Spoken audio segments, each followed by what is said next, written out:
Hi everybody, it's Cece, take two with Franco Well. This is Cece at Rock Princess Studio in Ragaz, Baja, and we just lost our first take, but this is Franco Well, and he's a longtime family friend, and we are associated in the polarity therapy, the works of Dr. Randolph Stone, and I'm just up here visiting and was asking Franco if he'd be so kind to share some of this fascinating information that he's involved with what he calls the ceremonial astrology. Spiritual empowerment astrology. Okay, there we go. It's spiritual empowerment astrology, and I will make sure to post a link to his Facebook page and possibly his blog today. Um, so I will just ask you to please try to start again where we were just talking about the event with Jupiter-Sun conjunction on Thursday that I think quite a few people were aware of, and actually Franco was counseling us on how to have our intention focused that day. For what reasons? What was the highlight of that whole characteristics? Wasn't that about financial prosperity, or what would you say, Franco? Well, Thank you. the sun is associated with general well-being and the principle of success in a general way. And Jupiter is the planet of prosperity and growth and expansion in a general way. And you bring these two guys together, and everything is greatly, greatly amplified. And there's certain times of the day when the amplification is taken to an even further degree. And one such time of the day, since the sun was involved, was sunrise, when this configuration of Sun and Jupiter coming together in a conjunction took place on Thursday, July 24th, I believe it was. And it just so happened that this taking place on a Thursday, which is the day associated with the planet Jupiter, that brought forth a degree of resonance, as I like to call it, resonance and support. And then also at the moment of sunrise on the planetary day of Jupiter, that first period of time is also associated with Jupiter. Right. And that planetary hour, as it is known, is a further amplification. It's really like taking the, like if you're looking through binoculars, it's really getting the fine tuning in there. And this would be regardless of the actual time. Usually I need to, get my astrology program out and find a very, very precise, specific time when these configurations are taking place. Since this was Okay, keep going. It's okay, keep going. since this was a generic configuration available to anyone, and this would happen at the moment of sunrise, basically anywhere on the planet. Anywhere on so the planet. That made my work a lot easier. So that's why he was offering this as a way to help a lot of friends at once, because it wasn't necessarily tied into your birth chart. Right, Franco? That's it, exactly. And some of you who perform this ceremony, it may have been tied into your birth chart, and if you were one of those fortunate people who had that tie-in, the result of having performed this ceremony, the outcome, is likely to be even greater than for someone who was just doing this in the more generic format. Right.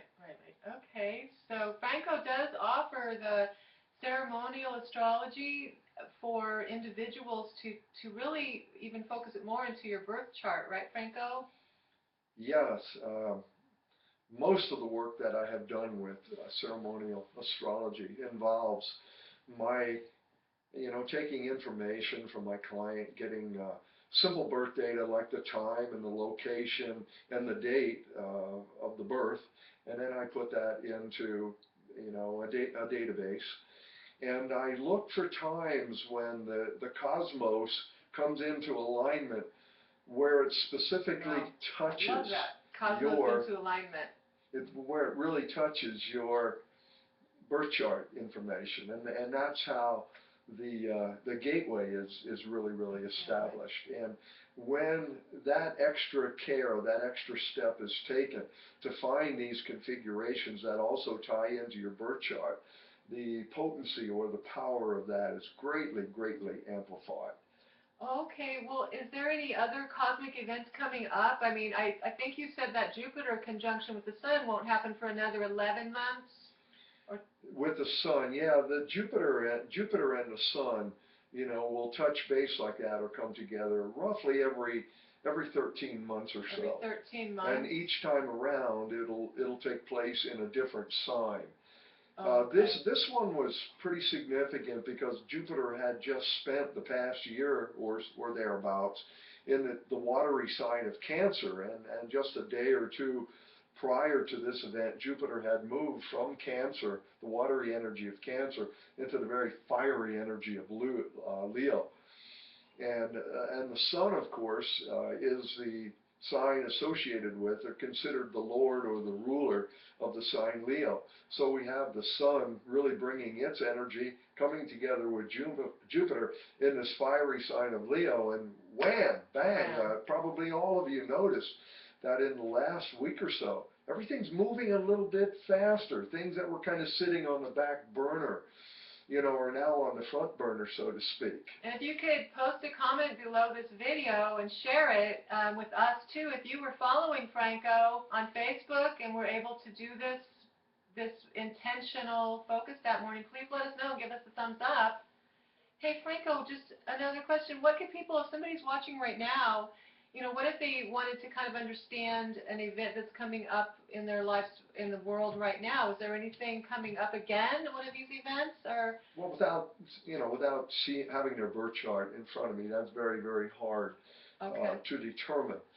A lot of the work that I've done has been, I call it a solar activation. It's a transiting sun. And the beauty of working with the sun is that it will make a complete loop around the zodiac and touch every degree in that 360 degree circle at least once a year.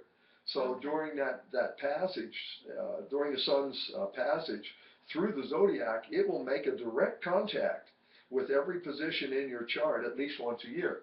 Right. So what I do, my work is to find exactly when those times are. And when they are doing that under supportive situations, like I pointed out, how this whole Jupiter-Sun conjunction was taking place on a Thursday, the day of Jupiter. Well, I look for things like that to really amp up the power. Not only do I look for the exact conjunction, but I do a lot of work with the so-called ninth harmonic. And I don't want to lose you here, so I'll keep that very, very brief. Basically, the ninth harmonic is a 1/9 division of that 360-degree circle. So, and if you look at that, you divide 9 into 360 degrees, you get 40 degrees. So at one level, at another level, at the level of the ninth harmonic, every 40 degrees, all those same contacts are making. It's like a mini horoscope, if you will. Okay, that might be a little hard for them to, I don't know, get, but what about using maybe the day of the week to have a special intention? You were telling me about how Wednesday or miércoles is for Mercury. In Spanish, it's miércoles for Wednesday, and that Thursday is for Jupiter, viernes is for Venus. Friday in Spanish is viernes, so that's right, sábado. Venus, yeah. Sábado. Anyway, I just found that interesting. Can people do many intentional rituals? I mean, of course they can, but I mean, what would you suggest? Well, there's simple things like, if you can learn about, which day, which planet is associated with which day. And very briefly, that would be Sunday. That one's pretty obvious. Moon Day, Monday, the moon. Okay. Tuesday, Martes, Mars. Miércoles, Wednesday, Mercury. Thursday, Thursday, Jupiter. Friday, Viernes, Venus. Saturday, Saturn, obviously. So that's real quick, but there's a lot of information all over the internet if you do a search on that.